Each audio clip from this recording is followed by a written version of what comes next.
This program is brought to you by the partners of A Rood Awakening International. Help others find truth. Support A Rood Awakening International today. How did the Temple Mount in Jerusalem become the most hotly contested piece of real estate on the planet? Keith Johnson offers some insight from the Bible and from modern times to illustrate the truth of the Temple Mount and how you can visit the site with some people who truly know its significance. Because it's the end of the sixth day, the sun is set, and this is Shabbat Night Live.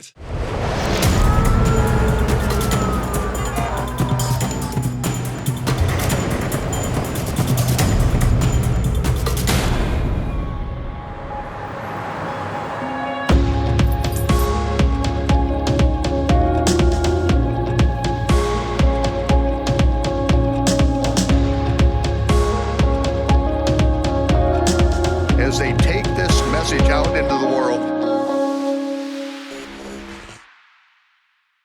Well, Shabbat Shalom, Torah fans. Welcome to Shabbat Night Live with Michael Rood. It's no secret the Temple Mount is the most controversial place on the planet.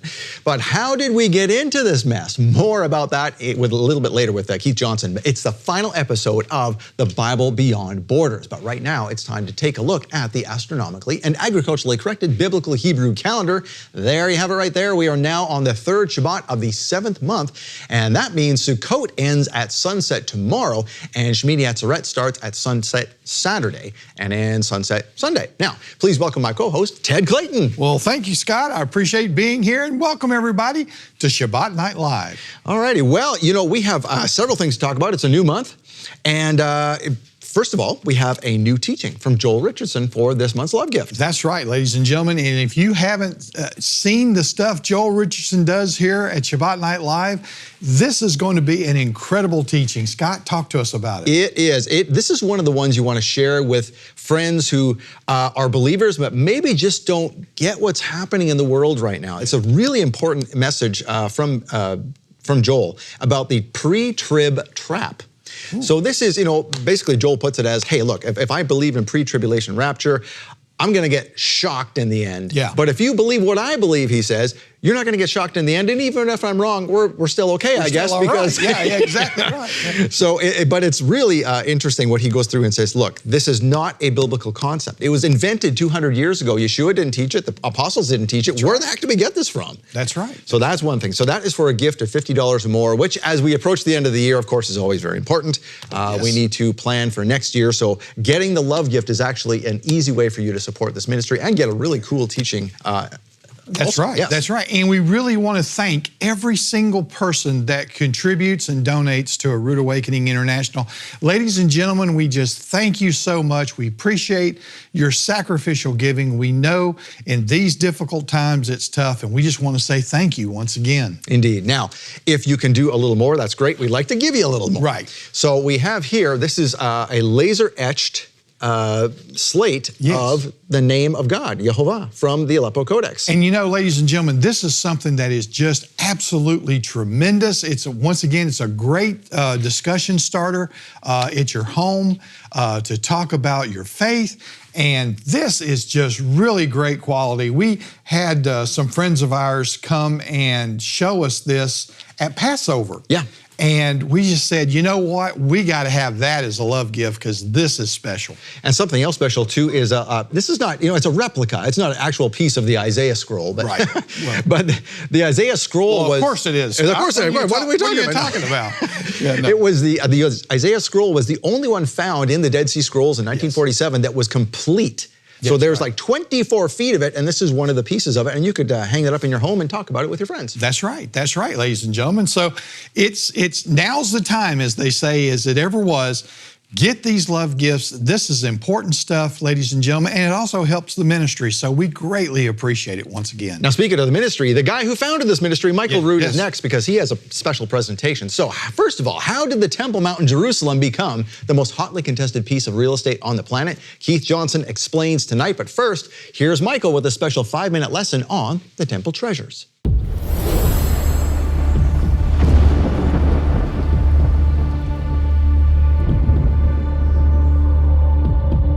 At the dedication of Solomon's temple, the staves were pushed out fully to the east end of the Ark of the Covenant so that the veil separating the Holy of Holies protruded into the holy place. As the scriptures say, the ark could be seen out in the holy place, yet it could not be seen without. On Yom Kippur, the Day of Atonement, the high priest, the Kohen Gadol, removes his royal garments, stripping himself of any accoutrements of glory, position, or authority. He anoints the horns of the golden incense altar with the blood of the Lamb and offers prayers and sacred incense before the ark and the mercy seat, incense that is forbidden for those outside the holy place to compound or possess. The high priest then takes a fire pan filled with smoking incense into the Kodesh Kodeshim, the holiest place on earth, with the blood of the Lamb, the chosen one of the twin baby goats. The smoke of the incense protects his eyes from being blinded by the cloud of glory residing above the mercy seat. He dips his right index finger into the blood of the Lamb and sprinkles it 7 times on the east end of the mercy seat, never on the west. Why? That is the greatest secret of Solomon's temple. The brazen laver stood directly in front of the holy place and was cast from the purified brass mirrors of the Israelite women, which had previously borne the image of Hathor, the Egyptian version of Easter, the Babylonian fertility goddess. The brazen laver, or brass sea, is the terrestrial representation of the celestial sea of fire and glass, a central focus in the book of the Revelation. Both the brass laver and the glass sea are a perfect reflection of oneself, with all the dirt, soot, blood, and blemishes that must be washed from both body and garments before one approaches the Holy of Holies, the throne room of God. Only those whose garments are without blemish, spot, or wrinkle will be called by name into the marriage supper of the Lamb.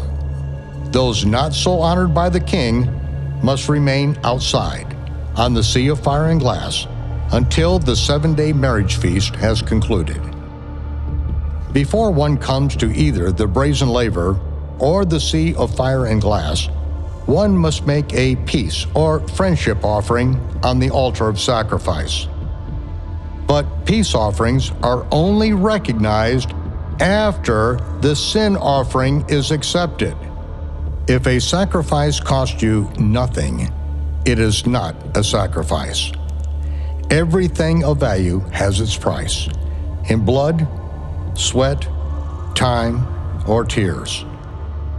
The altar of sacrifice continually reminds us, year after year, feast after feast, that we broke the blood covenant at Mount Sinai, and the blood of bulls and goats and lambs and rams cannot satisfy the death penalty we owe. The only acceptable remedy is the death of the offending party, period.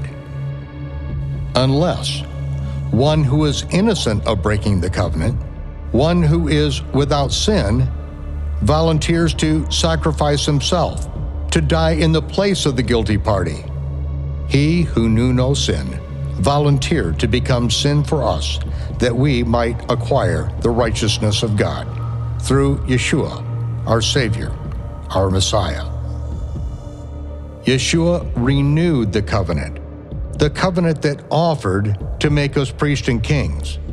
By paying the death penalty and renewing the broken blood covenant, he can again make us priests and kings to our God.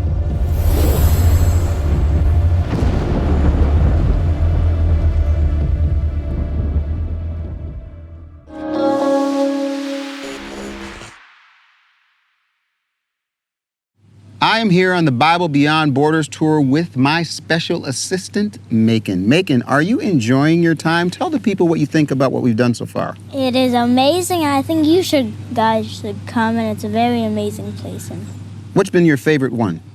all of it. He's my assistant. Thank you, sir. You're welcome. The pre-tribulation rapture was developed from mistaken ideas less than 200 years ago. Yeshua did not teach it. The apostles did not teach it. So where does this modern doctrine come from? People watching this right now, people alive, our brothers and sisters will face the great trial, the great test of our faith. And you have all of these preachers who are literally lying, saying, oh, don't worry. In this month's exclusive Love Gift teaching, Joel Richardson reminds both church-going Christians and Torah-observant believers that trusting in man instead of Yehovah's word is a slippery slope, especially when it comes to lost books not found in our Bible. The Pre-Trib Trap with Joel Richardson is not available anywhere online, but we'll give it to you as our thanks for supporting A Rood Awakening International. When you donate $50 to this ministry in October, we'll send you The Pre-Trib Trap with Joel Richardson on DVD or Blu-ray. Donate $100 and we'll send you The Pre-Trib Trap plus a custom-made slate wall hanging featuring a laser etching of the Hebrew name of God from the Aleppo Codex. Donate $300 and we'll send you The Pre-Trib Trap, the custom-made slate wall hanging, and a framed replica of the Isaiah scroll fragment dated 125 BCE. Bearing Isaiah 60 verse 1. These gifts are a limited time offer from Michael Rood to thank you for your support. Make your donation today and receive the $50 gift, the $100 gift, or the $300 gift. Thank you. Your donations ensure that important teachings like the Pre-Trib Trap keep coming from A Rood Awakening International. Use your cell phone to scan the QR code on your screen to donate now and receive these limited time gifts. Or call 888-766-3610 or get your gifts online with a donation at monthlylovegift.com.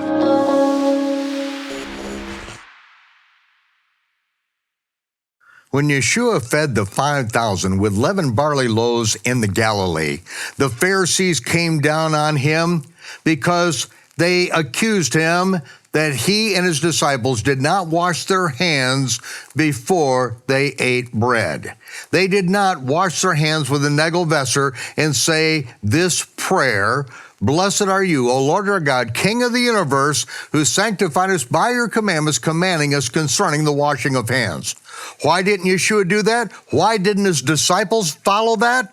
Because it is takanot. It is a law which they invented, and Moses said no one is ever allowed to add to or subtract from.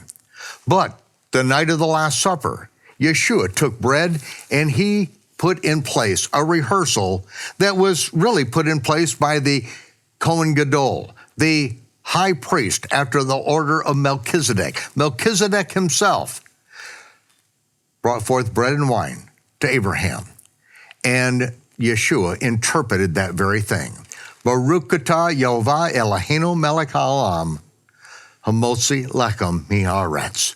This is what Yeshua put in place, that before we eat bread, that we say this prayer. And as often as we do this, we do it in remembrance of him, because his broken body was broken for us, and by his stripes we were healed. So as often as we do this, as often we do it in remembrance of him. And Yeshua took the cup and he said, Baruch atah Yehovah Eloheinu melech haolam, Borei Pri Hagafen. The creator of the fruit of the vine, Yehovah, created the fruit of the vine. He said, this represents the renewed covenant in my blood. As often as you do this, remember me. And remember, I will be drinking this with you at the marriage supper of the Lamb. Shabbat Shalom.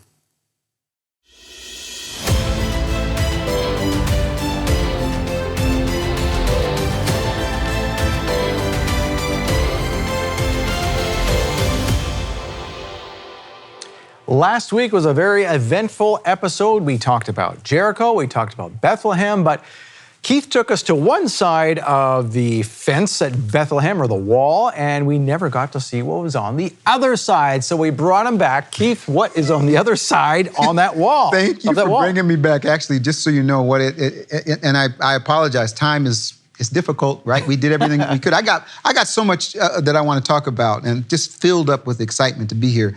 But I was actually crossed in. So the part that you saw with all of that graffiti is is if you go on the other side of that wall, you see no graffiti. That's the Israel side.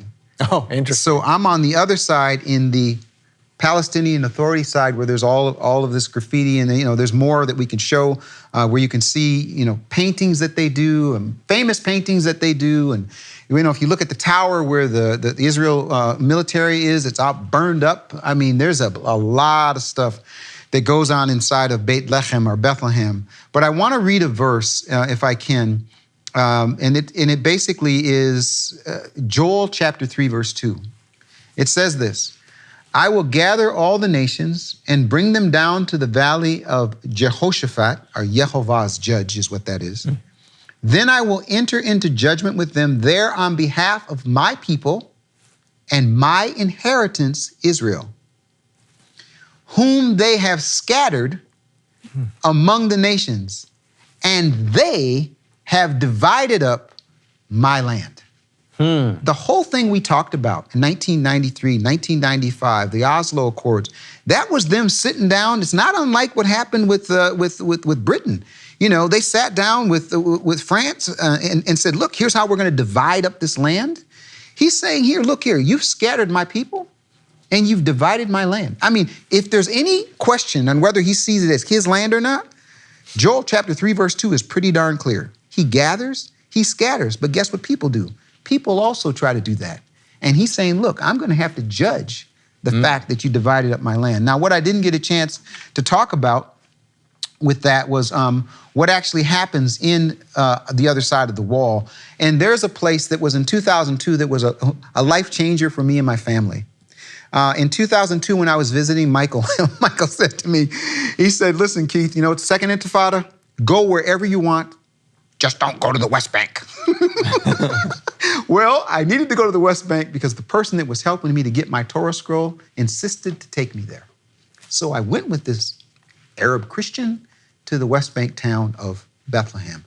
It was a ghost town. And while I was there, I talk about it a lot. There's a church. It's the oldest church in Christendom. It's the Church of the Nativity. And there's a little door where you have to kneel down to get into the door and take people in there to the door. And you look out and you see all of this ornate stuff that's in the actual church. Well, our production people, a lot of people, they don't like to go into churches. And I get that. I understand that. But in terms of history, language, history, and context, man, if you don't get a chance to see, this is really a big deal. This is one of those places where Helena come along and said, listen, I heard that this is the place where, baby Jesus was born. And so she put her stake down and said, that is it. Jerome himself says when he was there studying in the basement of that place, he says, listen, we know that this place was actually an ancient pagan temple.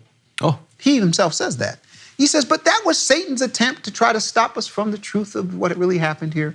Everyone's got all sorts of gymnastics that they do.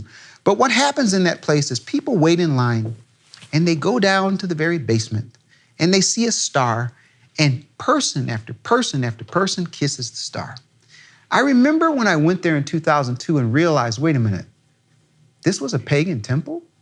And from there, I'm out on the street by myself, never forget it, in Bethlehem, by myself, and I asked the Father one thing. What am I going to do about Christmas? What am I going to do when I get home and tell my family, ain't no more Santa Claus in Bethlehem? What am I going to do when I go and say, you know what, I can't do this thing that's opposite of, this is a big deal.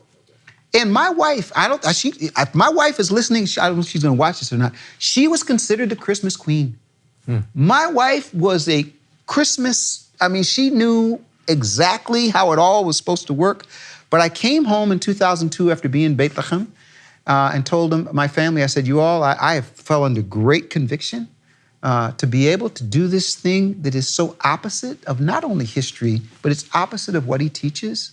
It's opposite of the tradition. There's so much about the whole Christmas celebration situation that is opposite of the Word of God. I know that's controversial for some. When I said that, my wife looked at me and she said, okay.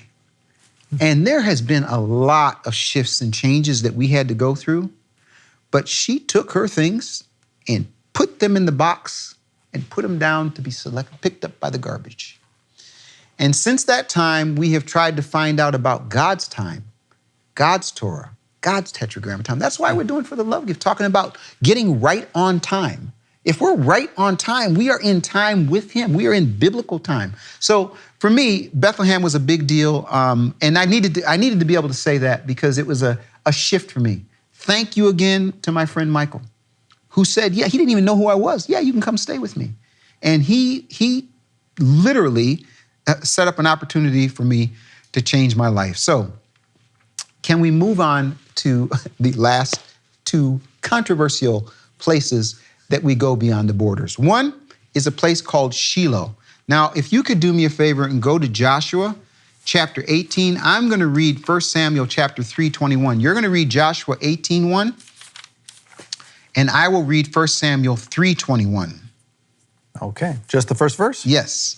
The whole community of the Israelites assembled at Shiloh, and the tent of meeting was set up there. The whole country was now subdued and at their disposal. Amen. So in other words, once Joshua did what he did at Mount Teval, he does what he does at Shechem, he gets to Shiloh, and what did they do? They set up the tent of meeting. This is the place that there's going to be the presence of God. This is going to be the place where he calls them and separates the lots and gives them what they need for their land. 1 Samuel 3:21.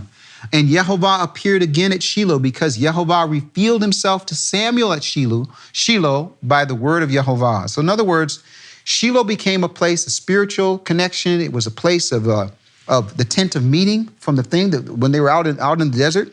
Psalm 78:60. So that he abandoned the dwelling place at Shiloh, the tent which he had pitched amongst men. Now you got to shift. 369 years, Scott. Shiloh is the place where people are coming for the feast. Shiloh is the place where you got the priests. Shiloh is the place where they're gathering. It's like Jerusalem. It's their center spot where they're going to be, 369 years. But something happened. They decided to take it on themselves, to do it their way. So what did the landlord do? It gets ugly. Jeremiah 7:12. But go now to my place which was in Shiloh, where I made my name dwell at the first, and see what I did to it because of the wickedness of my people Israel. Jeremiah 7:14. Therefore, I will do to the house which is called by my name, in which you trust, and to the place which I gave you and your fathers, as I did to Shiloh. Now, the amazing thing about Shiloh is this. It's one of those places where the Bible GPS is perfecto. Can we go to video number 8? I want to show you something. Video number 8 at Shiloh. When we decided to do the Bible Beyond Borders tour, we put together an entire itinerary. And I'm telling you, we've got places in there that are really, really significant, really amazing. We cross borders. We go into the West Bank. We go into Judea and Samaria, depending on which term you want to use. We go to places like Tel Dan and places like Bethel. But this is a place that no matter when I come to Israel, I always want to come to Shiloh, or Shiloh if I'm reading in the Hebrew Bible. And one of the reasons is a verse that I want to read right now. It says this, so they said, behold, there is a feast of the Lord from year to year in Shiloh, which is on the north side of Bethel, or Bethel, on the east side of the highway that goes up from Bethel to Shechem, or Shechem in English, and on the south side of Lebanon. Folks, this is so amazing. There's an Arab village with the name Lebanon. We've got the highway, that's the modern highway, which is based on the ancient highway. We just came from Bethel. It's exactly as if, forget the itinerary. We can go right to the Bible and it tells us exactly where we're at. So here we are in ancient Shiloh. Our folks are down there at the place where the Mishkan was for 369 years. This place is absolutely, positively, as my friend Aaron says, if there's only one place that we went to that was absolutely Bible Beyond Borders, that we know that this is the spot, ancient Shiloh. That's great. I mean, that's an example. Like we're not, it's not a question. Like you just open the book and the map takes you right. Like this is the map. It takes you right to the spot. And then you look up and you see the settlement, right? Where you've got a whole community of people who believe that this is the land that was promised, that live in that place. And you can go up there, and these are people who live day in and day out in area the area B, I guess you would say, where the Palestinians have authority, but not military authority. Israel has a military authority. And again, Scott, there's place after place after place after place where it's hard when you're in Israel to not get caught up in the biblical aspect of this being God's land, and the biblical aspect of him gathering, and the biblical aspect of him scattering. That in Shiloh, you had the story where you had Eli and his sons that did opposite of what God had said. The sons that did opposite of what God said. The Philistines actually came, took the ark of God. I mean, I don't know. I wish I could do this at some point. Maybe we could do this here. I did a whole series, never produced it, where I actually went to every place that the ark went.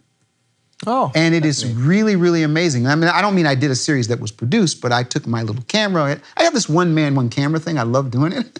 But I actually decided when I was there at an ulpan learning Hebrew, I came out, finished the ulpan, and I saw this group of people that were there, and I looked up at the moon, and I thought to myself, I wonder where the ark was. And I'd heard that was one of the places where I was studying that the ark was. And actually, Nehemiah actually helped me. He actually went with me to the 5 cities of the Philistines, to Ekron and to Gaza. We didn't go inside of Gaza, but we went, and we went to those places. He helped me do that. We were out in the fields where they had the rockets that were flying. I mean, it's crazy, but these are places where God's name, via the ark that was called by his name, went. So I went and did all of those places. I don't know, maybe I could give it to you guys and you could figure out how to show it some point.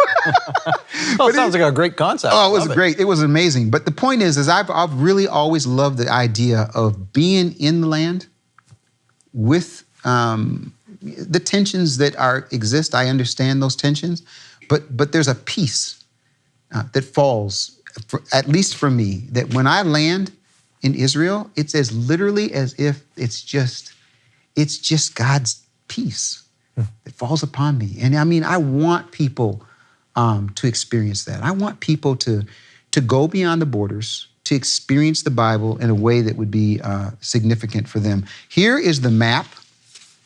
Let's go to the border. Show the map right now on the screen. That's Shiloh right there. And then from there, you go down. If you can see all the Jericho and Bethel, Hebron, we've gone to all of these places, 8 of them in this series. But the one that's probably the most controversial it definitely is the most controversial, is Jerusalem and the Temple Mount. And we're going to try to do something, if we can, to unpack that. So I'm going to need you to get your Bible ready. I want you to go to Genesis chapter 22, verse 2. Take your son, God said, your only son Isaac, whom you love, and go to the land of Moriah. There you shall offer him as a burnt offering on a mountain I will point out to you. So if all we had was that verse, we'd say, well, which mountain? To the land of Moriah. Where did he do it? I'm going to show you. Where would we know where that is? What's amazing about this is we have language history context that lets us know exactly not only the mountain, but the spot where Abraham did this. So 2 Samuel chapter 24, verse 16, I'm going to read this, if it's okay. Please do. Now, this is the situation. Now we've got David, who's there. He's moved from Hebron. He's now in Jerusalem, where he's ruling as king. And he is going to, let me just read it. 24:16, when the angel stretched out his hand towards Jerusalem to destroy it, Yehovah relented from the calamity and said to the angel who destroyed the people. There's a really amazing story that's going on. Yehovah was coming to judge, and there were people that were dying. It says, "It is enough!" Exclamation mark. "Now relax your hand," Yehovah tells the angel. And the angel of Yehovah was by the threshing floor of Araunah, the Jebusite. That's crazy. Araunah the Jebusite. Now we got a second part. Now I want you to read 2 Samuel chapter 24, verse 18. Gad went to David that day and said, "Go up and erect an altar to Yehovah on the threshing floor of Araunah the Jebusite." Okay, now I'm going to go to 2 Samuel 24, 21 to 24. Then Araunah said, "Why has my lord the king come to his servant David said to buy, say buy, By the threshing floor from you in order to build an altar to Yehovah, that the plague may be held back from the people. Araunah said to David, let my lord the king take and offer up what is good in his sight. Look, the oxen for the burnt offering, the threshing sledges, and the yokes of the oxen for the wood. Everything, O king, Araunah gives to the king. And Araunah said to the king, may Yehovah your God accept you. However, the king said to Araunah, and David must have been looking to the future, he says this, no, I will surely buy it from you for a price. For I will not offer burnt offerings to Yehovah my God, which cost me nothing. Here comes the key verse. So David bought the threshing floor and the oxen for 50 shekels of silver, the Bible says. He purchased the spot where this threshing floor was. That's 21 to 24. Now read let me read it. 2 Chronicles chapter 3, verse 1, and you go to 2 Chronicles chapter 6, verse 40. I'm going to read, and I'm sorry for going so fast, but this is the 5th episode. I got to get to this is big, okay? Okay. 2 Chronicles chapter 3, verse 1. You're going to read 2 Chronicles 6:40. Here's what it says. Then Solomon began to build the house of Yehovah in Jerusalem, where on Mount Moriah, come back to Genesis, where he had appeared to his father David, at the place that David had prepared on the threshing floor of Ornan, or Araunah, the Jebusite. Read 2 Chronicles 6, verse 40. Now, O my God, may your eyes be open and your ears attentive to the prayer offered in this place. And 2 Chronicles 7:15 says, now my eyes will be open and my ears will be attentive to the prayer offered in this place. I got to say to you, Scott, we're going to do something in the second half that I'm very excited about. I might get a little teary-eyed just because it's just such a blessing that this happened. But what happens in Jerusalem is there are people from around the world who come to what's called the Western Wall. It's really the retaining wall of Herod's temple, the second temple, which is there. And so above that wall there's a platform, and the platform is the Temple Mount. But this place is holy to people. But people, this is as close as they can get. So you got people who are praying and davening. You have a men's side and a women's side. There's a section next to the wall where you go under and you see people reading their Bibles and praying, and they just believe, and they're as close as they think they can get to God's presence. And that is called the Western Wall. That is just not quite good enough for the Bible Beyond Borders. So we're going to do something in the second half where we bring people above. And we have a very special person who's going to guide us to do that. Oh, wow. Okay, can't wait for that. So come back in the second half, last half of the last episode with Keith Johnson, and we're going to take you beyond borders with the Bible Beyond Borders, and we'll be right back with that. Thank you for your donations that make it possible. We'll be right back.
Thank you for making this episode happen. So before the break, we told you we were going to go to the most hotly contested piece of real estate in the entire world and do something kind of dicey.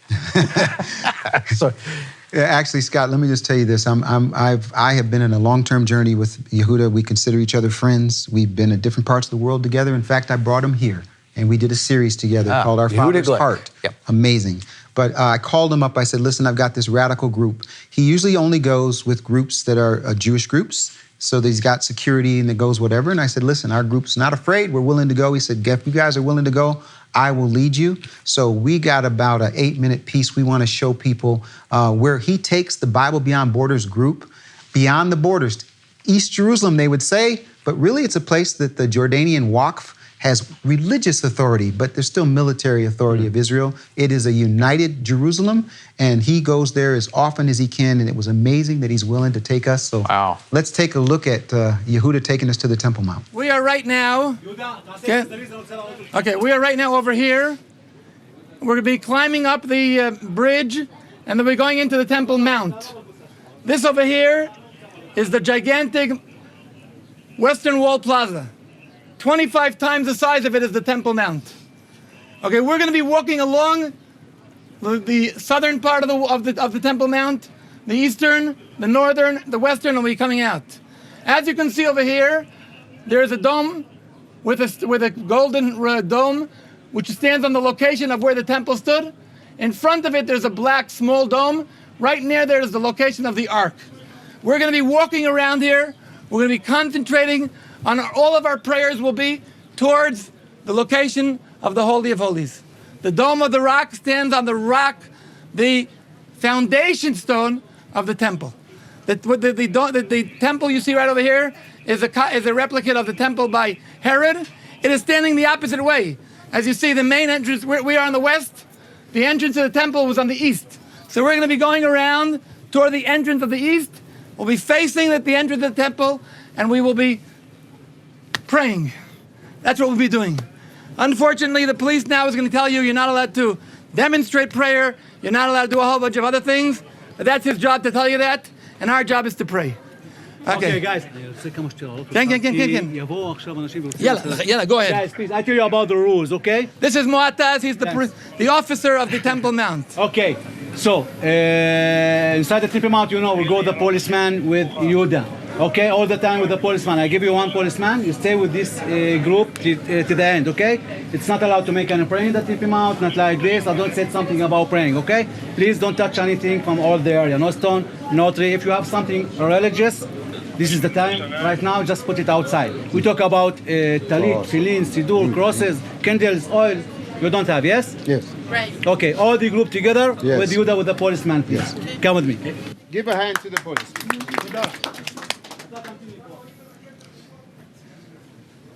Okay, as we climb up the mount, the bridge, we of course can recite prayer. Not only can we recite prayer, we can. This is the day that the Lord has made, that Hashem has made. We will rejoice and be glad in it, and be glad in it. This is the day that Hashem has made. We will rejoice and be glad in it. This is the day that Hashem has made.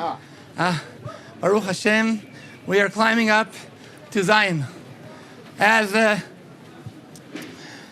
Isaiah told us, we're a little bit late, by the way. We're like 2,000 years off time, off schedule. And Isaiah told us you would be coming. He specifically told us that you're coming. He said all the nations, including this group from the United States, we knew you were coming.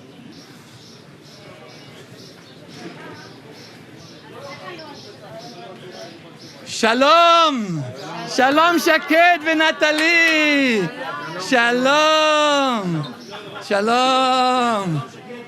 שלום לכל החבר'ה פה! מה העניינים? שלום! שלום, שלום מישל ואור! שלום! איתנו עוד אחד! שלום לסימון! Okay, as I told you, We've just entered on the southwestern corner. We saw here the western wall, and over here is the northern wall. Okay, we're going to come over here. I just want to show you one small remnant from the temple time. You climb over here. If you look over here, Herod widened the Temple Plaza, the Temple Mount Plaza. And he added many, on all the different sides except for on the eastern side. On the eastern side, he couldn't move the original wall because there's a Kidron Valley. But he widened the Temple Mount on all the other sides, on the southern side, on the eastern side, on the western side, and on the northern side. Over here, he had a lobby where he would host all of his guests, kings that would come. The pillars you see here, many of them are from that date. If you take a look at this pillar, for instance, you see it has a painting, a pink colored on it. Do you see the pink colored? Yeah. What is that pink? That pink is glue that held gold on it. How do I know? Because if you come to me, over here, you can still see some of the gold here. Take a look over here. You can still see, look over here carefully. You can see some of the gold here. Here, look over here, right over there. You see gold? Do we see gold? This is gold, which is 2,000 years old. All the pillars that are this shaped pillars are Herodian pillars, and they were coated with gold. Gold leaves. So right now, as I said, we are not on the original place of the temple. We are on the widening part of Herod. We can open the Bible, and my testimony today is actually the testimony of the psalm they would read every week on Monday in the temple.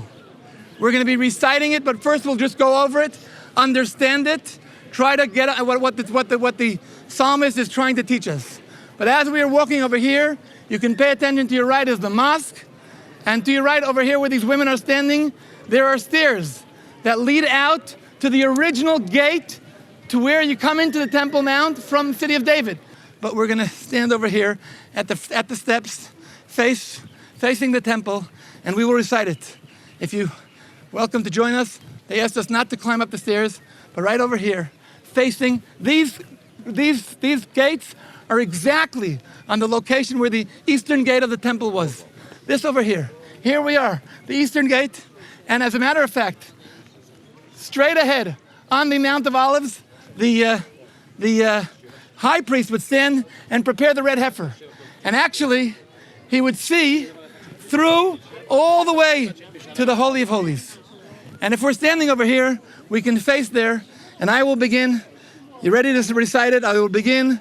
Here we have Psalm 48, Mount Zion, the palace of the great king, the Monday Levitical song in the holy temple of Hashem, a song of psalm of the sons of Korach. Hashem is great, and so very much praised in the city of our God, in the mountain of his sanctuary. The beauty of prospect, the joy of the entire earth, Mount Zion, the north side of the city of great king. God in her palaces was known as exalted. For behold, the kings assembled, together they passed. They saw, they wondered, they panicked, they hastened. Trembling seized them there, anxiety like a woman in labor. With an eastern wind, you will break the ships of Tarshish. As we have heard, so have we seen. In the city of Hashem, Lord of hosts, in the city of our God, God shall establish it forever and ever, Selah. So that's it. I mean, 8 minutes. We did a whole lot more. What we're going to do is give the extra footage, put it on the app so that people can see the whole thing. But it was an opportunity to have people who've always wanted to do that, but not only to go there, but to be led by a person who literally put his life on the line. Well, it was, as you're watching the video, if you look at in the background, first of all, at one point I saw 7 police officers. I mean, they're really watching and walking along with you guys. Yeah. And secondly, anybody that you could recognize as, of the Muslim faith in the background, they're looking and they, what they're thinking. Well, is that Yehuda Glick? Yeah, here's what happened. See, in the past, when I first met Yehuda, we'd go up to the Temple Mount. It was radical. I mean, shoes thrown, spit. I mean, it was really, really bad. I mean, we'd go up there and I mean, people would be yelling and screaming, and there were people who were actually paid to go up there and to cause hassles and problems. And he was at one point, I think they said the Israeli police said he's the most dangerous man in the Middle East, just because the Temple Mount is the center of conflict that takes place between, many, many different groups. So there are some terrorist groups. There's one terrorist group called Al-Aqsa Brigade. So basically their whole point is that it's the Al-Aqsa. In fact, when the person who tried to assassinate him came up to him and said these words, he says, "You are an enemy of Al-Aqsa." That's the temple, Al-Aqsa. And then he put 4 bullets in Yehuda. And by God's grace, a lot of prayers of Jew and Gentile, he was miraculously, literally saved.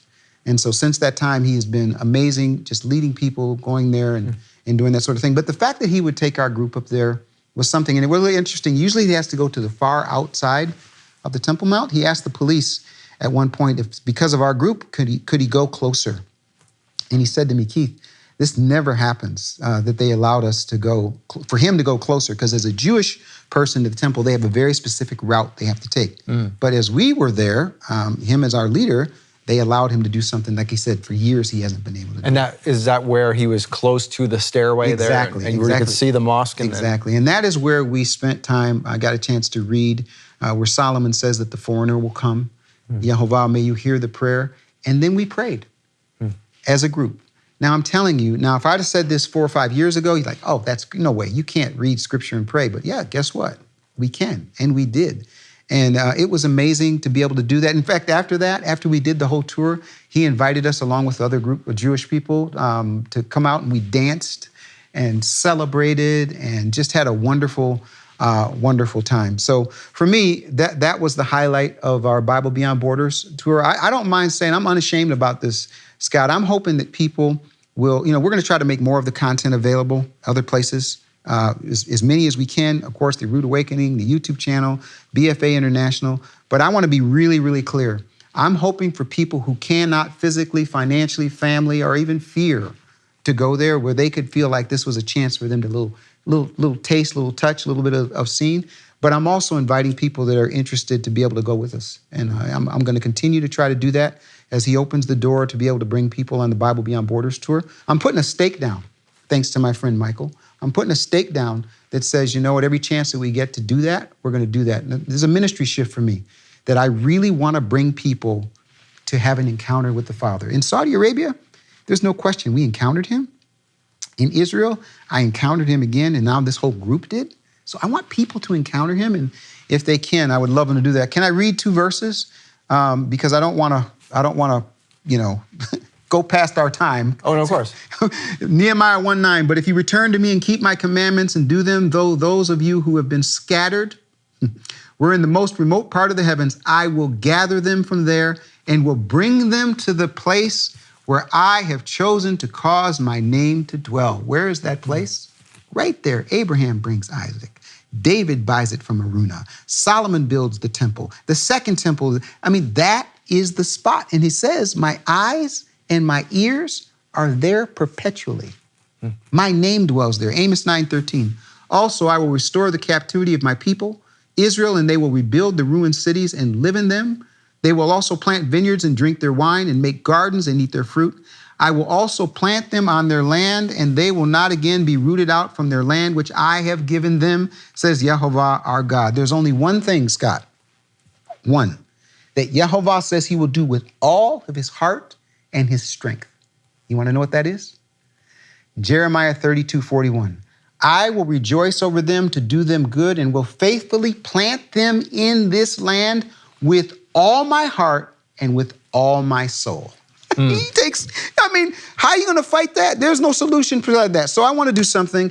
I want to give a chance just to share testimony from what happened on that tour. It's about 4 minutes. Sure. Can we do that real quick? I want to show that.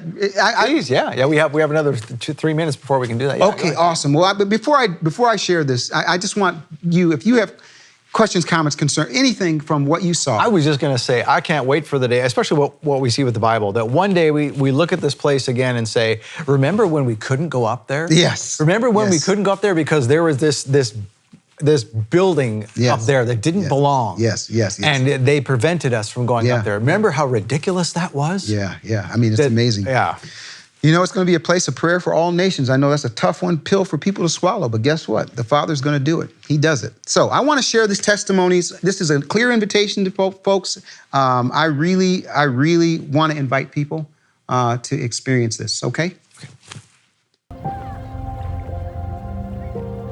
The first time I ever came to Israel was in 1988. I came on a Christian tour with my church, and we were on a bus, and we went from church to church. And the tour guide kept saying, "This is the rock." And he would say, "This is the tradition." And I just looked, like whatever he said, I just took it as truth. By 2002, when I came back to Israel, I started to meet different people that actually have their hands and what I call their boots on the ground in Israel. And I started finding out that there are places in Israel where it's not a matter of tradition. It's actually a matter of truth through archaeology, through language, through history, through context. And I thought, wait a minute. So where are these places? Well, some of those places are like where I'm sitting right now. They're beyond the borders, yet they're so significant. When you come to Israel and you visit these sites and you get to touch them and to see them, you're learning about the archaeology of finding them. Not only are you strengthening your belief, you're also getting a better understanding of the scriptures. Things that you pictured in America or in France as happening in a certain way suddenly change because of the reality on the ground. But the one thing with the Bible Beyond Borders or the BFA tours is that we truly take a biblical approach.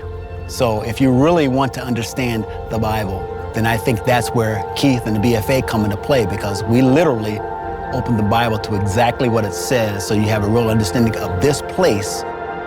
And you understand the importance. You get to be a part of history almost. So you get a real relational between what God said in His Word and what He tells us, because you're right there at that actual spot that it actually happened.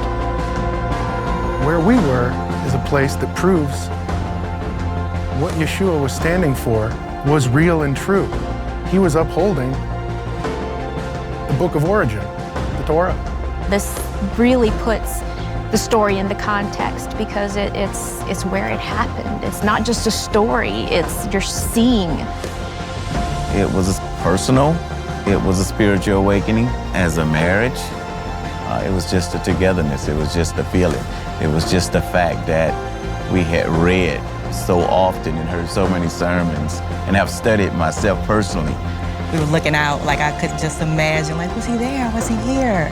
He was everywhere right here. It was unimaginable. It was the best ever. So Keith, for me, is someone who loves truth. And he wants people to understand it in its context. And if we don't have context, we don't have the story. And what Keith does an amazing job of is giving the context and then giving the story. And that's what's special about being here, is because it brings more context. I would encourage anyone that's watching this to start saving money outside of your direct needs. If that's your bills, your lights, start saving money to get to Israel, to experience it. Because once you experience it, changes your life on how you're going to change generations when you go back home. I think for me, it's way beyond what we expected.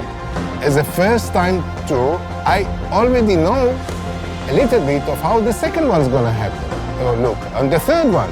And we are getting along through the tour itself, because as I said, there are no borders. And we are making new decisions and changes, but we just can feel whatever the energy that is coming with the people from us. This is just what we were hoping for.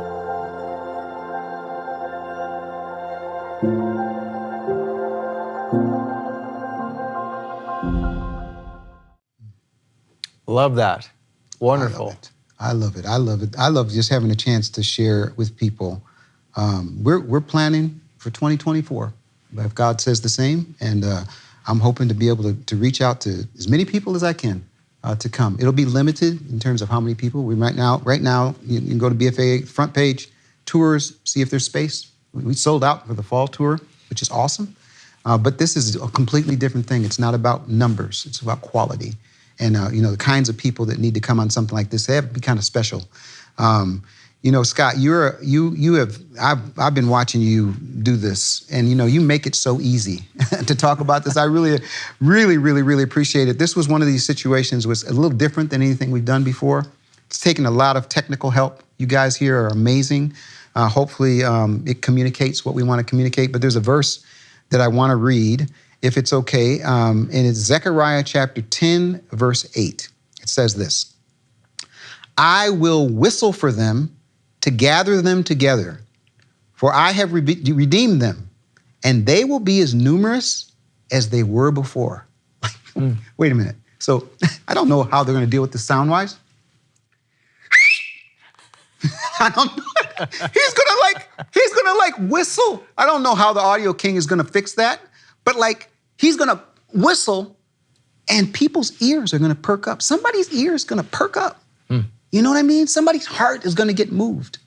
And they're gonna be willing to do whatever they can to respond to that call. And he's the one that's gonna do it. And so right now I'm excited about this. I'm excited that we could share this with people. I'm excited about the ministry of a Rood Awakening. Passover was something that was absolutely unprecedented for me. Because at Passover, I saw this ministry do something which most ministries could not do, to bring diversity of people. Nehemiah, Tim Mahoney, Miles Jones, myself.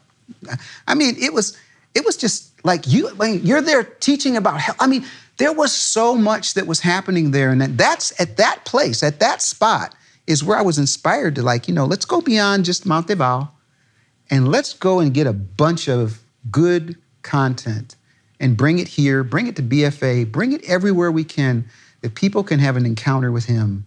And like I said, for those who can't go, it would be a blessing to them. So I'm hoping that that's what happened. This is the place that I have been waiting for our entire time of investigation. We are in the Hashemite Kingdom of Jordan. We've got a great guide. We've been going to all the places biblically.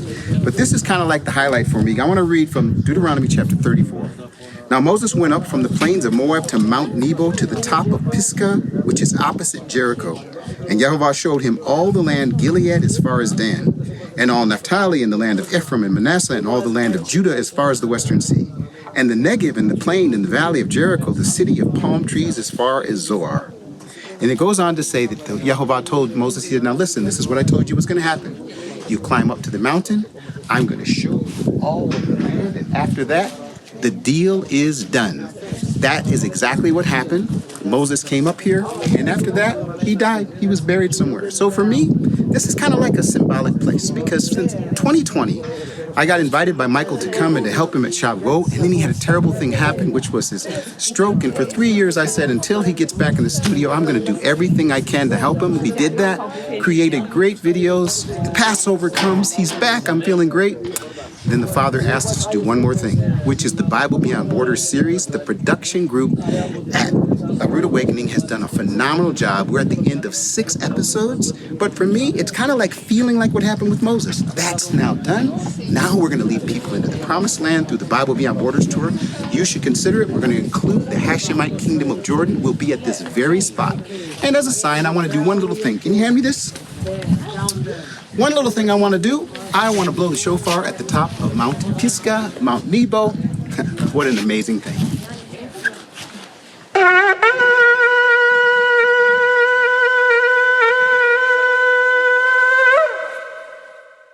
Well, I appreciate you bringing all that. Thank you. You went to great lengths and great efforts to get all that.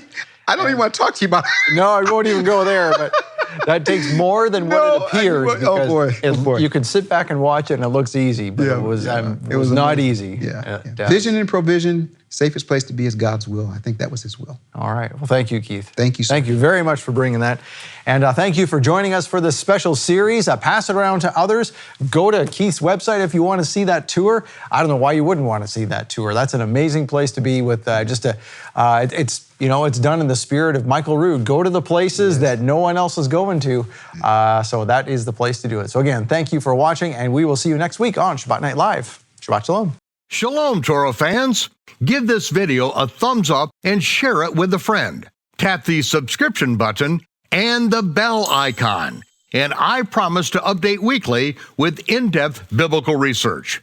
Be sure to download the new michaelrood.tv app for both mobile and home devices for even more commercial-free content.